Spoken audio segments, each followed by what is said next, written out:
Let's talk about the Lavender Haze music video. First of all, this video is absolutely beautiful. It's stunning. The colors, there's a lot of, as you guessed, lavender, and it's beautiful. This was written and directed by the ever so lovely Taylor Swift, starring Laith Ashley, who's wonderful in this.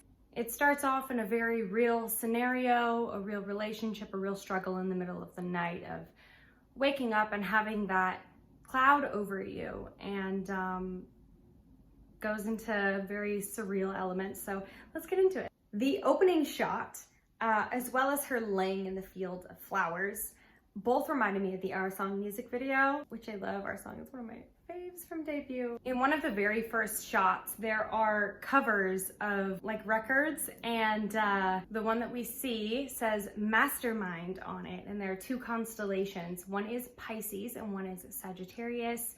Taylor's sign is Sagittarius and Joe Alwyn's sign is Pisces.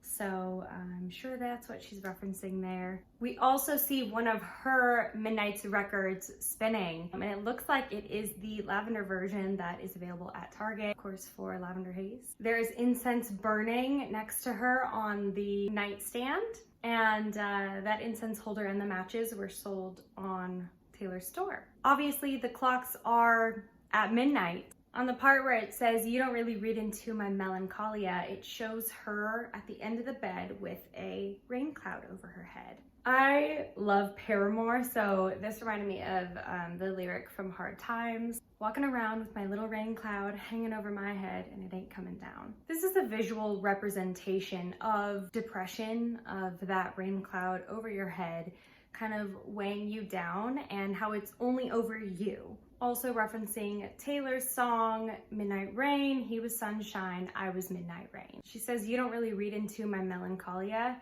To me, it's like you're not trying to fix me, you're just standing there with me, and to have a partner there just to support you in that is really nice. It also reminds me of her lyrics in Peace. And in Peace, that entire song, she's talking about how whoever she's with, whoever her partner is, the fear inside of her is that that other person will never have peace as long as they are with her. And in there she says, "The rain is always gonna come if you're standing with me." She's sitting with this rain cloud over her head, and if you look to the left corner, you can see her vinyl record case that she sold on her store, kind of tucked in the back there. So she has a few things that were available on her store that are in this music video, which is very fun.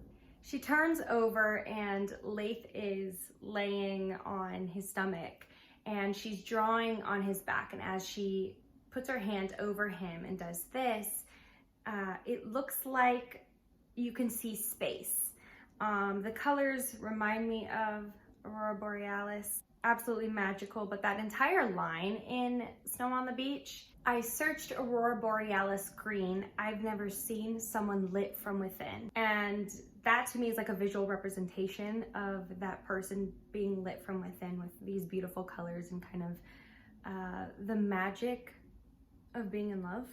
All of that magic is inside of him, and then as we progress into the music video, you're gonna see that it's completely surrounding her. I think also when she's tracing his back, her eyes light up and she kind of gets excited and intrigued, and she can see that there's something else, that there can be magic here. Then the lavender haze completely fills the room, fills the space. She's completely engulfed in being in love. Her spinning around on this part is so cute. She just looks so carefree and honestly in love. It's beautiful. We have shifted scenes and she's laying on a couch in this beautiful lavender coat, and she has a remote in her hand and she turns on the TV, and who is on the screen? Karma is the guy on the screen. "Coming straight home to me." Yes, that is her man on the screen, and it says forecast at midnight. And what is on the forecast? Maybe some midnight rain? There's numbers all over, and of course there are some 13s on there because Taylor Swift. One of them I think is over Tennessee, so it's probably like Nashville. I looked at the numbers. I don't know if any of them mean anything, so if you have any ideas or thoughts about that, let me know. Queen of Easter eggs. On this one part, she blows a ring of smoke And I think that just adds to the surrealism that we're going to see as the video goes on. Then you see her crawling through a field of lavender, but this is in her living room, which is fun. So she's on her hands and knees crawling, and it reminded me of the scene in Anti-Hero where she's also on her hands and knees and she's bigger than everyone else. And she says, "Sometimes I feel like everybody is a sexy baby, but I'm a monster on the hill. Too big to hang out, slowly lurching toward your favorite city." It kind of calls back to that scene in Anti-Hero, which that part in Anti-Hero is very Alice in Wonderland-esque. And this gives Alice in Wonderland with the smoke ring, you know, and just the dreamlike surrealism, things that are kind of wacky and wonky, and so it's giving that. I mean, all three of these music videos from Midnight so far have been very drenched in fairy tale like scenes, and I love that. As I'm talking about Alice in Wonderland, Midnights is surrounding time, and a big part of Alice in Wonderland is the white rabbit who runs around saying, I'm late, I'm really, really late, and we have this clock. Also in Anti-Hero, the song, she says, "Tale as old as time," which is Beauty and the Beast. And I mean, do I need to get into the Bejeweled music video? Cinderella, so many other just fairy tale elements. So she crawls up to this screen where her man is, she pulls it apart and she sees space-like scene, which resembles the one that was on his back. And she's going to dive into that head first, fearless. Okay, we have to talk about her in the Lavender Lake. She looks beautiful. Wow, beautiful. And then we have her lying in this lavender field on her rug in the in her living room. There's lavenders like sprouting out of the ground. I recreated some of the looks and the vibes from this music video, which was a lot of fun. And yeah, if you want to see those, please check them out because I had a lot of fun doing it. Then we have a shot of Taylor and Leif Ashley. They are completely in love. They're sitting down at a party amidst a lot of other people. They're snuggled up, they're cuddled, they're lovey-dovey. On his jacket, there's a big sun, which I do think is another reference to Midnight Rain. He was sunshine, I was Midnight Rain. We have the top, again, that she wore in some of her promo reels and TikToks. They just look so free and happy and in love. There's a shot where there's a person with a video camera, and on the side of that is like a big eye. And to me, that was like, Taylor is such a public figure, and it must feel like all eyes are on you and watching you. And so I think that was representative of that. I mean, not just paparazzi, but just like everyone, you know, wanting to have an inner look at this intimate moment. And like she says, romance is not dead if you keep it just yours.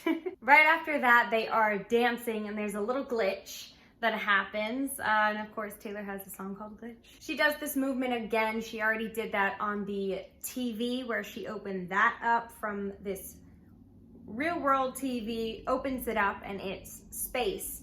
And she does this movement again when she's in the house, in the living room. She opens up the curtains and outside is space with koi fish. I think that the koi fish are representative of a few things. First of all, there have been koi fish in every single one of her Midnights videos, which calls back to her Speak Now era because she used a guitar with koi fish on it during the Speak Now tour. The koi fish were in the Anti-Hero music video when she has the actual guitar and she's smashing it.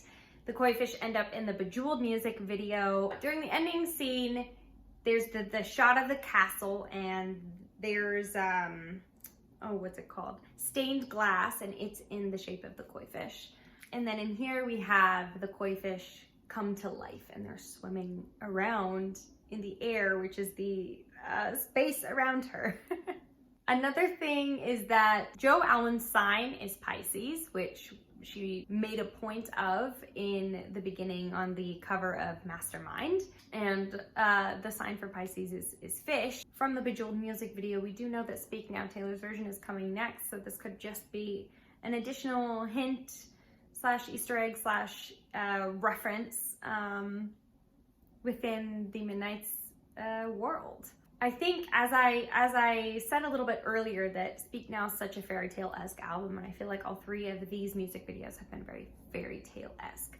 So I feel like that kind of just adds to it's like it feels like these are kind of like Obviously, all of her albums are within the Midnight's universe because they're going back and reflecting and thinking about nights throughout all of these different eras. But I feel like it's very tied to Speak Now because of the fairy tale-like elements in the music videos. After she opens up those curtains and sees that there's this beautiful big world out there, she pushes the walls, and the walls around her fall down. These walls that they put up to hold us back will fall down, which is, I think, also can speak to like her masters, and can also speak to her relationships that, and again, going back to the koi now swimming around her. In the Lover house, in the Lover music video, she's in a fishbowl, and that's representing how her and whoever her lover is will have to jump in there and be a part of that fishbowl with her, and she doesn't know if anybody would want to do that because everyone's always going to be looking at her to, you know, entertain them or whatever it is inside of this fishbowl. And that's how she feels like her life is. And so with this, all the fish are swimming around her. It's like she's free from that fishbowl because she's with the person that's going to stand with her. I think, again, because I will do anything to bring up Speak Now, anything, long live the walls we crashed through. Another reference with the walls falling down. You know, it's kind of like, look at me, I made it, I did this. Again, referencing the masters, referencing her career, how she did that on her own. Because again, at the end of this video, she's, you know, she's walking through this alone with the support of her partner. So she pushes those walls down, and it zooms out, and in the middle of this living room is that big cloud. Like the cloud in the beginning that was over her head, but it was much smaller and it was darker. It looked like a rain cloud. This cloud, it almost has a lavender tint to it. It's very large, and her surroundings are surreal. I also really enjoyed that she's able to be free and live in this lavender haze and in this big wide world, and she doesn't feel so constricted or restricted in a tiny fishbowl, but instead it's a wide open space where she feels safe and comfortable and open and free and loved and in love. And then as she's sitting on a cloud, I think is just an obvious, like, being on cloud 9 reference of being in love, which I love. And then at the very end, she sinks down and kind of pulls that cloud over her, which the cloud resembles the bed. So we are seeing this surreal picture of, you know, the koi fish swimming around in the space and, you know, her sitting in this cloud. But in real life, she just got back into bed. I think her going to bed at the end is finally like being at peace, which we've referenced some peace lyrics in here, so that's beautiful. But also the way that he is peacefully sleeping in the beginning, where she thought that her partner could never find peace with her. Anyway, yeah, it's beautiful. I want to know what your thoughts are on it, and thanks for coming to my channel and listening to me chat with you.